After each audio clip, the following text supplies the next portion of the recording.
안녕하세요. 오늘은 러시아와 소련의 뼈아픈 패배를 당한 전쟁과 전투에 대해 알아보겠습니다. 크림 전쟁의 원인은 단 하나로 규정하기 어려울 정도로 복합적이었습니다. 오스만 제국 내 기독교도들의 권익 보호 문제, 러시아 제국의 남하 정책 추진, 그리고 이러한 러시아의 움직임을 견제하려는 영국과 프랑스의 복잡한 이해관계가 첨예하게 충돌했습니다. 전개 과정은 더욱 복잡하고 광범위했습니다. 크림 반도를 중심으로 발칸 반도, 흑해, 발트해 등 광대한 지역에서 치열한 전투가 끊임없이 벌어졌습니다. 러시아는 오스만 제국, 프랑스, 영국, 그리고 사르데냐 왕국으로 구성된 강력한 연합군에 맞서 용맹하게 싸웠지만 결국 안타깝게도 패배의 쓴잔을 마셔야 했습니다. 그 결과 파리 조약이 체결되면서 흑해는 중립지역으로 선포되었습니다. 이로 인해 러시아 제국의 남하 정책은 상당 기간 동안 좌절되는 결과를 낳았습니다. 러일 전쟁의 근본적인 원인은 러시아 제국의 만주 지역 진출, 야욕 및 한반도 지배 시도와 일본 제국의 대륙 진출 야망이 정면으로 충돌한 데 있었습니다.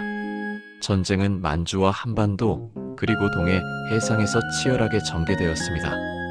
수많은 희생자를 낳은 치열한 전투 끝에 러시아는 결국 패배했고 포츠머스 조약이 체결되면서 전쟁은 마무리되었습니다. 그 결과 일본 제국은 한반도를 서서히 장악해 나가 집어 삼킨 것도 모자라 동아시아 지역에서 패권을 장악하게 되었으며 러시아 내부에서는 사회 불만 세력이 증가하면서 혁명운동이 촉발되는 중요한 계기가 되었습니다.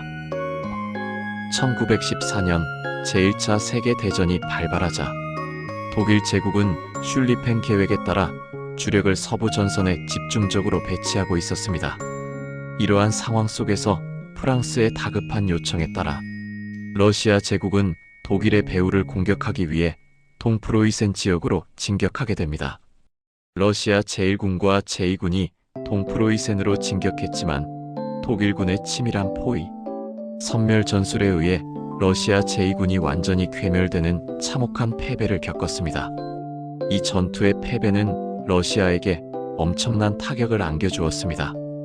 이 전투의 패배 원인을 분석해보면 지휘관들 간의 불협화음, 낙후된 운송 체계와 보급 부족 문제, 그리고 독일군의 뛰어난 정보전 능력 등 여러 가지 요인이 복합적으로 작용한 결과였습니다. 시간이 흐르고 러시아 제국이 혁명으로 사라지고 러시아 땅에는 소련 정부가 들어섰습니다. 당시 소련은 요충지가 절실했기에 영토를 반드시 넓혀야만 했습니다. 겨울 전쟁의 직접적인 원인은 소련의 핀란드, 영토에 대한 무리한 요구와 핀란드의 단호한 거부에서 비롯되었습니다. 소련은 레닌그라드 방어를 명분으로 내세워 핀란드 국경 지역의 일부 영토를 확보하려 했습니다. 소련은 압도적인 군사력을 동원하여 핀란드를 침공했지만 핀란드군의 용맹한 저항에 예상외로 고전을 면치 못했습니다. 그러나 결국 소련은 전쟁에서 승리했고 핀란드는 자국 영토의 일부를 소련에 할양해야만 했습니다.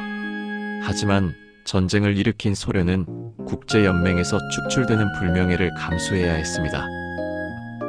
소련 아프가니스탄 전쟁의 근본적인 원인은 아프가니스탄 내 공산, 정권 유지를 위한 소련의 개입과 소련의 영향력 확대 시도에 있었습니다. 소련군은 대규모 병력을 동원하여 아프가니스탄을 침공했지만 미국과 파키스탄 등의 지원을 등에 업은 무자헤딘의 강력한 저항에 직면하여 깊은 수렁에 빠지게 되었습니다. 결국 소련군은 10년간의 기나긴 전쟁 끝에 아프가니스탄에서 철수했고 아프가니스탄 공산 정권은 붕괴되었습니다. 이 전쟁은 소련의 경제력을 약화시키고 냉전 종식에 간접적인 영향을 미쳤습니다. 그렇다면 우리는 이러한 역사 속 전쟁들을 통해 어떠한 귀중한 교훈을 얻을 수 있을까요? 첫째, 군사기술과 전략의 중요성을 다시 한번 깨달아야 합니다. 시대에 뒤떨어진 낡은 군사기술과 전략으로는 현대전에서 승리를 기대하기 어렵습니다. 둘째, 외교적 고립이 가져오는 위험성을 깊이 인식해야 합니다. 국제사회와의 건설적인 협력 관계를 유지하고 우호적인 외교 환경을 조성하는 것이 매우 중요합니다. 셋째, 국가 전략의 중요성을 간과해서는 절대 안 됩니다. 명확하고 구체적인 목표와 치밀한 전략 없이 전쟁에 임하는 것은 매우 위험한 도박과 같습니다. 넷째, 강대국의 횡포에 맞서 소국도 충분히 저항할 수 있다는 것을 역사를 통해 확인할 수 있습니다. 핀란드의 겨울 전쟁은 이러한 사실을 잘 보여주는 대표적인 사례입니다. 다섯째, 제3세계에 대한 무력 개입이 얼마나 위험한 결과를 초래하는지 깨달아야 합니다. 무력 개입은 예상치 못한 부작용과 함께 더 큰 갈등을 야기할 수 있습니다. 여섯째, 지도자의 잘못된 판단이 국가의 운명을 얼마나 크게 좌우할 수 있는지 명심해야 합니다. 국가 지도자는 항상 신중하고 현명한 판단을 내려야 합니다. 러시아와 소련이 겪었던 패배한 전쟁들을 통해 우리는 역사 속에서 소중한 교훈들을 얻을 수 있습니다. 이러한 교훈들을 마음속에 깊이 새기고 미래를 현명하게 대비하는 것이야말로 우리가 해야 할 가장 중요한 일입니다. 오늘 이야기는 여기까지입니다. 시청해주셔서 감사합니다.